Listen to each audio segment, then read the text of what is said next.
I had seen the logo on the floor before. There was an old army bunker under the steel mill. I knew the military plaque on the floor. I had seen 1,000 variations of the insignia on crumbling brick walls everywhere in the city. The sword replaced by a syringe. Project Valhalla, V for Valkyr, V for Valhalla. All of a sudden it read like a crackpot conspiracy theory.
Like everything else in the Valkyr case, the door code was a mystery to me. Sequence has been initiated. Proceed to the nearest exit immediately.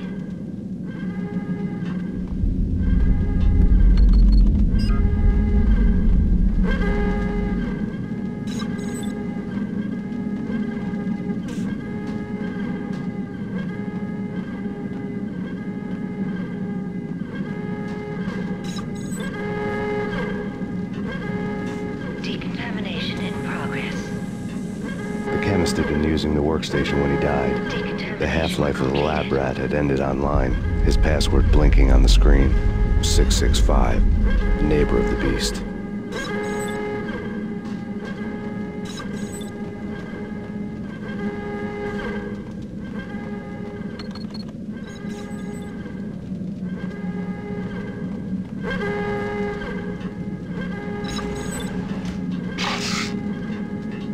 Attention all personnel. The self-destruction sequence has been initiated. Proceed to the nearest exit immediately.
Crazy! No way! The place is blowing up, for Christ's sake! Either that or back to the cell.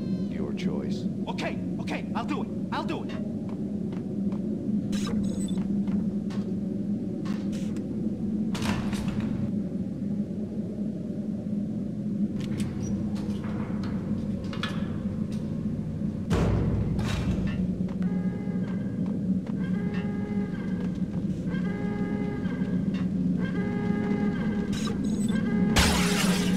We're dead!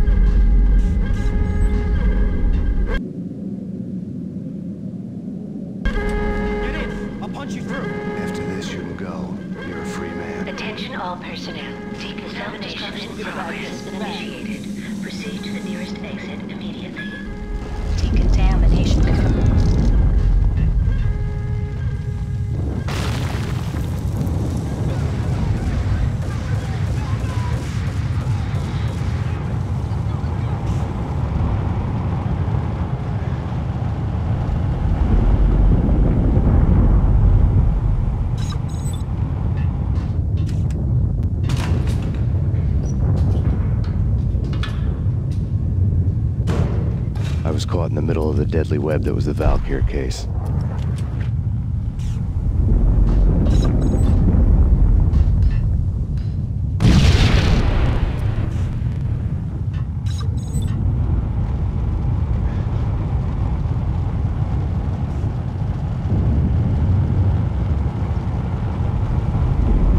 One of the lab terminals had the project logo. Top secret.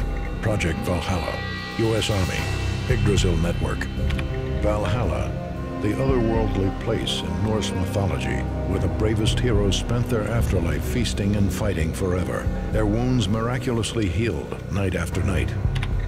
Valkyr, the maidens who chose the most courageous Viking warriors and carried them to Valhalla. 1991. The research objective is to create a chemical substance to enhance the stamina and morale of infantry troops. 1995. Results unsatisfactory. Project canceled. Someone had decided to continue the sick experiment unauthorized. Project compromised. Data leak. Fix the damage by any means necessary. Security clearance red. Authorized by the project lead. Field test. Double the dosage for all the remaining test subjects. Observe and record the subject's behavior in an urban setting. The drop-off point was my old address in New Jersey. The file dated 3 years ago.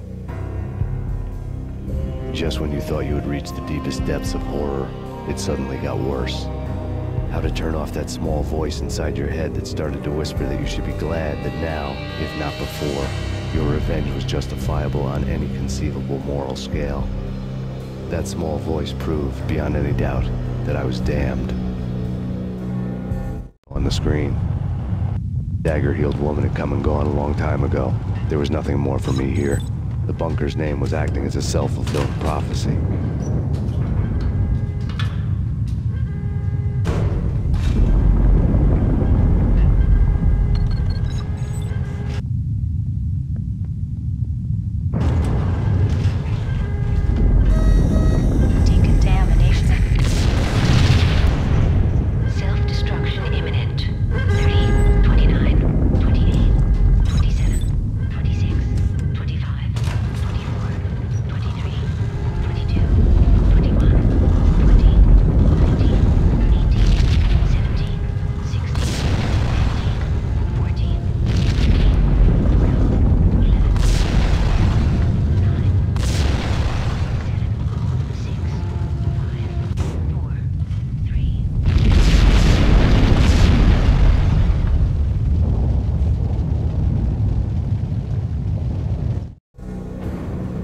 Together a jigsaw, and the final picture is you finishing that same puzzle.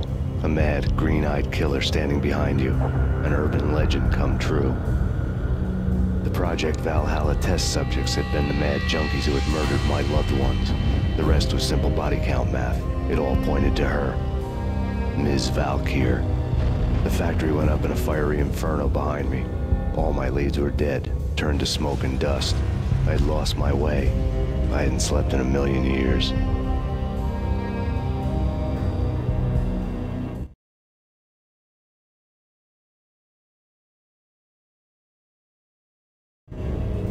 I felt thin as death.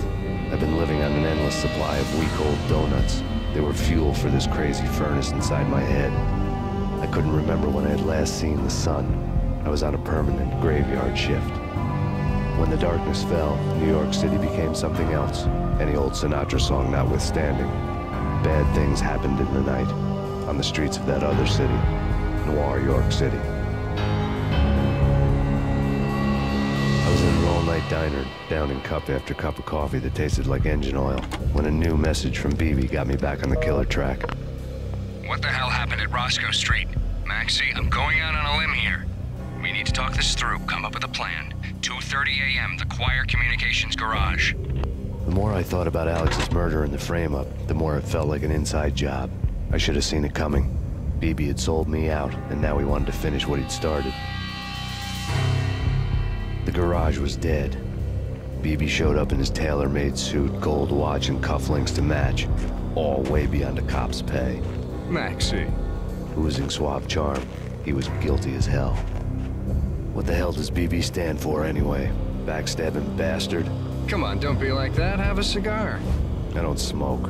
Maxie, you have no idea how big this is. It's huge. You have no idea. I think I do. You're a bribe-taking bent cop who sold out his partner. Those mobsters in the subway were a dead giveaway. Hard to miss.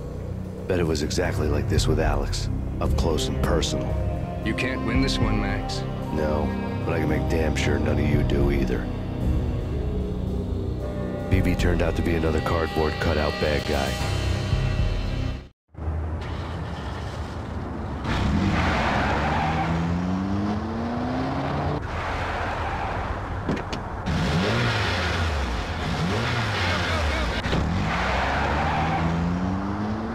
A bad cop on the take. A cowardly right-hand man fleeing from the scene, leaving his paid thugs to do his dirty work.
Westchester. The manor is the home of Angelo Punchinello, the alleged head of the Punchinello crime family. The police are now saying, contrary to their earlier statements, that Max Payne is still alive and at large. He continues his vendetta against the Mafia, of which this last act of arson is attributed to. I had no recollection of setting any fires, but I did remember the flames.